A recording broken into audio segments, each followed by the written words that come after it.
you to imagine a number. It's the salary you think you deserve. Now, I want you to imagine a second number. It's the number I, as the hiring manager, have written down in a spreadsheet that you aren't allowed to see. There's a gap between those two numbers, and in that gap, careers are either launched or offers are rescinded. Most career coaches on YouTube will tell you, know your worth and stand firm. That's cute, but it's not how the corporate world actually works. As a hiring manager, we have to recognize that there are budgets tied to this. And I am telling you right now, don't expect a rescinded offer just because you asked for more money. But you might expect a rescinded offer because of how it was approached. If you are terrified of the salary conversation, or if you feel like you always leave money on the table because you don't understand the mechanics of the budget band, today I am going to open that black box. I'm going to show you exactly how I determine your salary and the mathematical formula HR forces hiring managers to use, and the exact script that you can use to get an extra $5,000 or $15,000 without a hiring manager getting angry. Welcome back to Grab for the Grail. I'm Rebecca Wilson.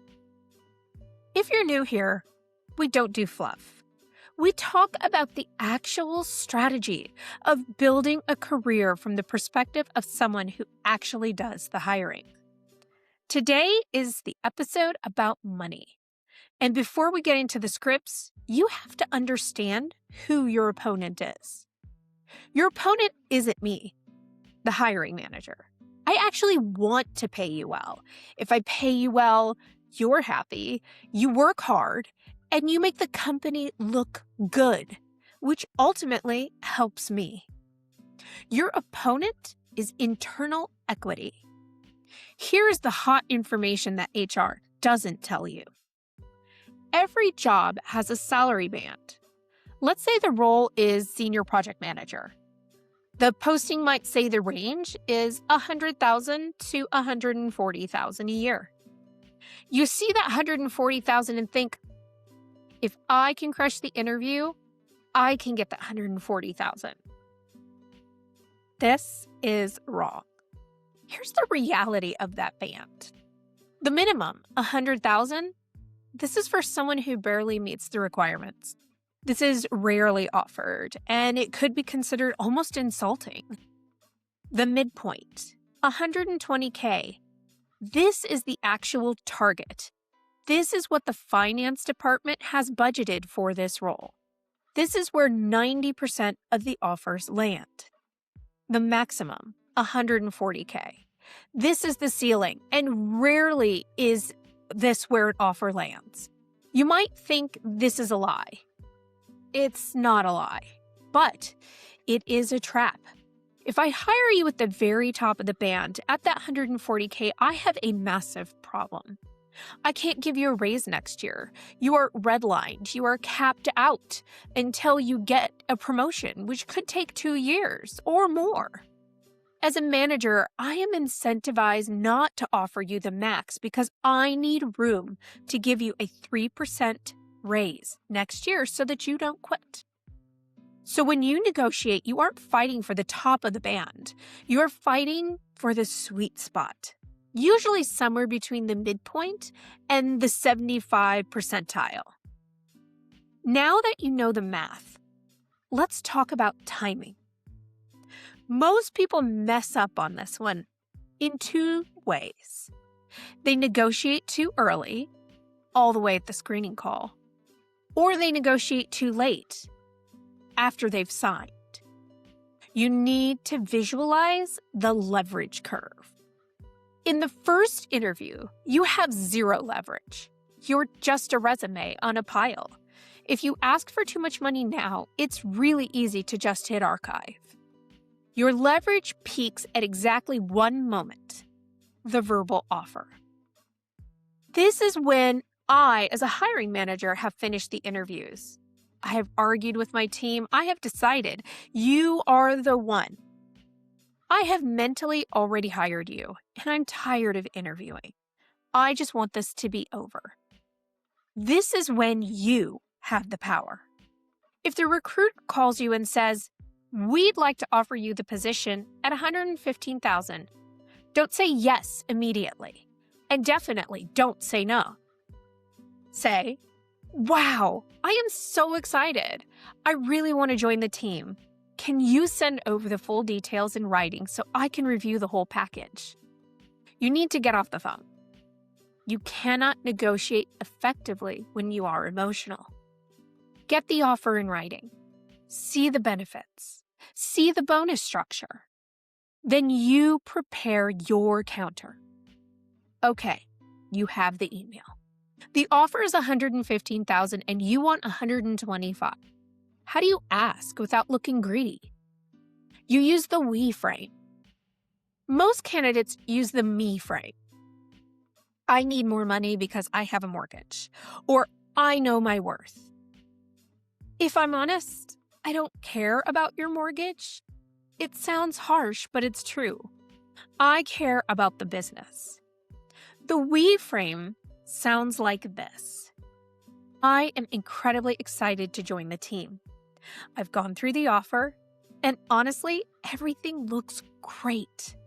I really want to get to yes so we can start working on whatever project it was that we discussed.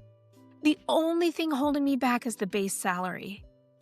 Based on my research and the specific certifications I'm bringing to the role, I was targeting around $125,000.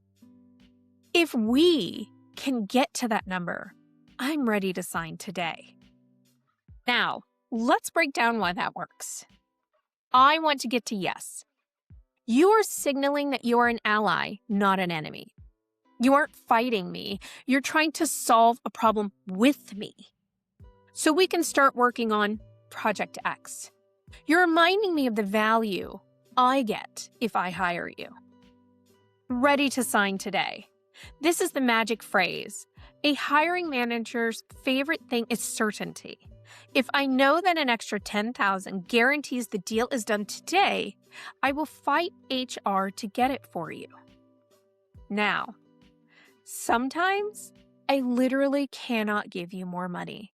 The budget is the budget, and it is set.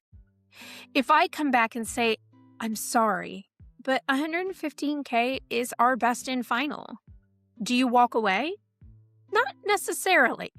This is where you pivot to the non-salary compensation. If I can't touch the base salary, I might have flexibility elsewhere. Maybe a sign-on bonus. This is easier for me to approve because it is a one-time cost and not a recurring annual cost. Ask for a $5,000 sign-on. PTO? Can I give you an extra week of vacation? Or how about an educational stipend? Can I pay for your next certification? Ask, I understand the budget constraints. Since we can't move on the base, could we look at a one-time signing bonus to bridge the gap? Again, notice the use of the word we. We are solving this puzzle together. I said earlier an offer doesn't get rescinded because of the number, but they do because of the attitude. Here is how you end up blowing it. The ultimatum approach. I won't accept anything less than $130,000. Okay, bye. Nobody wants to manage an immovable object. The nickel and dime. You negotiate salary. I give it to you. Then you come back and negotiate vacation. I give it to you. Then you ask for a better laptop. Stop. Pick your battle, fight it once, and then sign. The lie. Do not lie about a competing offer. If you say, "Google offered me $150,000, I might just say, "Wow, that's great. You really should take that." And then you're stuck. Here is the bottom line. Negotiation is uncomfortable. It's supposed to be. But remember, I expect you to negotiate. If I'm hiring you for a strategic role or a sales role or a leadership role, and you simply accept the first number I give you, a small part of me worries. I think, if they won't fight for their own money, how hard are they going to fight for my department's budget? Negotiating respectfully shows me that you are a professional. So look at the band, find the sweet spot, use the we script, and get what you've earned. If this video saved you from leaving money on the table, hit the like button and subscribe for more career content. Now, go grab that raise, and I'll see you in the next one.